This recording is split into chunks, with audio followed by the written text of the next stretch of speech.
नमस्कार दोस्तों, मैं advocate Vishnudhari Singh legal channel में आप सभी दर्शकों का स्वागत करता हूं। दोस्तों, आज मेरे वीडियो बनाने का टॉपिक है ऑनरेबल वो हाई कोर्ट का जजमेंट जिसके आधार पर आप यह पाएंगे कि बेटी बहन की जब शादी होती है उसके तिलक दहेज में जो आप उपहार देते हैं, क्या उस उपहार में उस बेटी और बहन का हिस्सा पूरा हो गया या उसके बावजूद भी बेटी और बहन अपने पिता के पैतृक संपत्ति में हिस्सा ले सकती है। तो आइए दोस्तों, अब इसी बिंदु पर आज का वीडियो है। जैसा कि आप जानते हैं, हर व्यक्ति को बेटी बहन की शादी करनी होती है। बेटी बहन की शादी में अपने औकात के अनुसार, अपने कमाई के अनुसार वह व्यक्ति ढेर सारा दान दहेज देता है। दोस्तों, तो प्रश्न उठता है यहाँ पर कि बेटी की शादी में जो भी दान दहेज दिया गया, क्या उस दान दहेज में बेटी का जो भी शेयर पैतृक संपत्ति में है उसमें मिन्हा होगा, यानी उसमें कटौती होगी, या वास्तव में दान दहेज देने के बाद भी बेटी अपने पिता के पैतृक संपत्ति में हिस्सा ले सकती है। दोस्तों, एक दूसरे तरह की परिस्थिति है। पहली परिस्थिति में तो पिता अपनी कमाई के द्वारा बेटी को बहुत दान दहेज दिया। वैसी परिस्थिति में अगर बेटी वो तिलक दहेज ले लेती है, इसके बावजूद भी हिस्से की मांग कर सकती है या नहीं। अब एक दूसरी परिस्थिति है दोस्तों, पिता अपना पैतृक संपत्ति बेचकर बेटी के तिलक दहेज में कुछ संपत्ति दान में दिया, या पिता ने पैतृक संपत्ति को ही, जैसे जमीन जायदाद हो, उसी में से कुछ हिस्सा काट करके अपने बेटी और दामाद को दान में दे दिया। अब इन दोनों परिस्थिति में दोस्तों ऑनरेबल हाई कोर्ट का दो अलग अलग जजमेंट्स है। पहला जजमेंट है दोस्तों बॉम्बे हाई कोर्ट का। केस का टाइटल है दोस्तों miss Terezinha Martin David versus मिशुल गौड़ा रोजिरियो मार्टिन। यह दोस्तों सेकेंड अपील है। इसके सेकेंड अपील का नंबर है 89/2005। इसका डेट ऑफ जजमेंट है दोस्तों मार्च 2023। एकदम लेटेस्ट जजमेंट है दोस्तों। काइंडली इसको ज़रा ध्यान से आप लोग भी देखेंगे और सुनेंगे। उपरोक्त केस के अंदर में टेरिजीना मार्टिन के जो पिता थे, उन्होंने टेरिजीना मार्टिन की शादी में अपने कमाई से काफ़ी दान दहेज दिए। उसके बावजूद भी टेरिजीना मार्टिन की शादी के बाद उसके घर के अंदर में, यानी पिता के घर के अंदर में, उसके बेटे और एक बेटी जो बची हुई थी कुमारी, इन लोगों में बंटवारा हुआ। और बंटवारा होने के बाद वह बेटी जो कुमारी थी और वह बेटी जिसकी शादी हो गई थी, अपने अपने हिस्से को वास्तव में मौखिक रूप से बाज़ दावा कर दिया अपने भाइयों के पक्ष में। तो दोस्तों, क्या इसके बावजूद भी अगर बेटी अपने हिस्से को मौखिक रूप से अपने परिवार में रिलिंक्विश कर देती है, अपना शेयर छोड़ देती है, क्या ऐसी परिस्थिति में उसके बावजूद भी बेटी उस पैतृक संपत्ति में हिस्सा लेने की हकदार है या नहीं? उपरोक्त केस के अंदर में ऑनरेबल हाई कोर्ट के समक्ष यह यक्ष प्रश्न था, यह काफ़ी महत्वपूर्ण प्रश्न था कि जब एक पिता अपनी कमाई से अपनी बेटी को काफ़ी मात्रा में दान दहेज दे दिया, तो क्या उसके बावजूद भी वह बेटी जिसकी शादी हुई है, दान दहेज लेकर के अपने ससुराल गई है, क्या इसके बावजूद भी वह पिता की पैतृक संपत्ति में हिस्सा लेगी? दोस्तों, इस पर ऑनरेबल बॉम्बे हाई कोर्ट ने अपना निर्णय सुनाते हुए कहा कि जब भी बेटी की शादी होती है तो पिता का यह फर्ज है कि वह अपनी बेटी की शादी में कुछ दान दहेज दे, लेकिन यह उसकी अपनी कमाई से होनी चाहिए, अपने पारिवारिक की पैतृक संपत्ति बेचकर नहीं।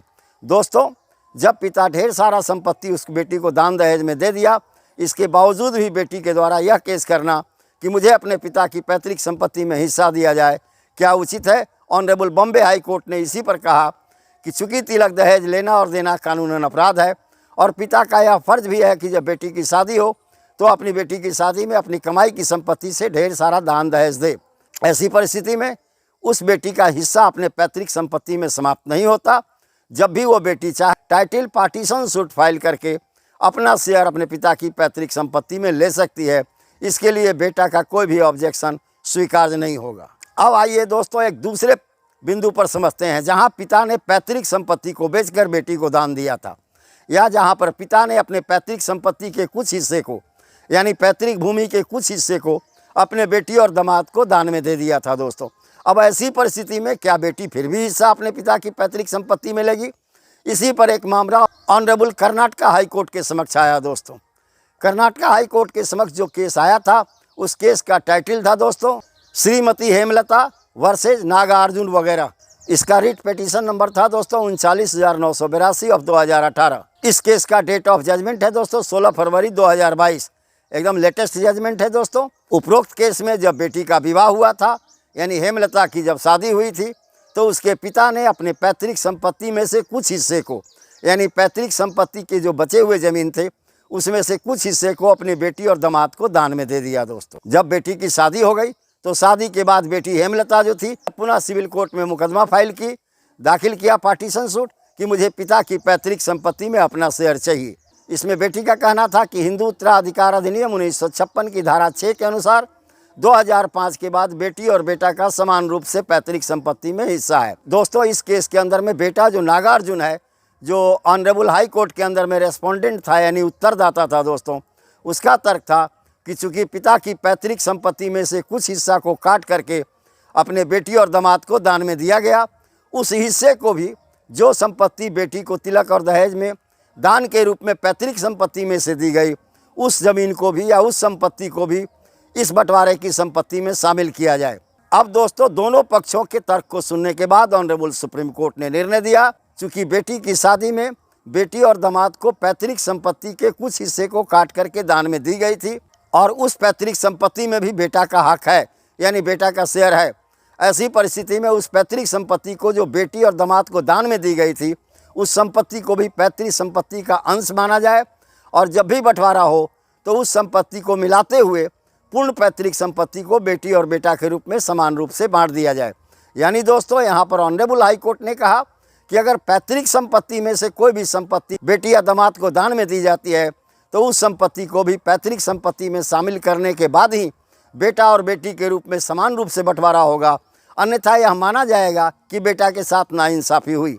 यानी दोस्तों, बेटी दान दहेज लेने के बावजूद भी जो पिता अपने पैतृक संपत्ति में से बेच कर दिया या पिता अपने पैतृक संपत्ति में से कुछ हिस्सा काट कर बेटी को दिया, इसके बाद उसे अपने पिता के पैतृक संपत्ति में हिस्सा मांगने का अधिकार नहीं है। तो दोस्तों, यहाँ पर दो तरह की परिस्थिति थी और दोनों तरह की परिस्थिति में ऑनरेबल हाई कोर्ट ने, एक बॉम्बे हाई कोर्ट ने, एक कर्नाटका हाई कोर्ट ने अलग अलग निर्णय दिया। पहली परिस्थिति में था दोस्तों कि बेटी बहन की शादी में पिता अपनी कमाई में से काफ़ी ढेर सारा रुपया पैसा खर्च किया, दान दहेज में दिया।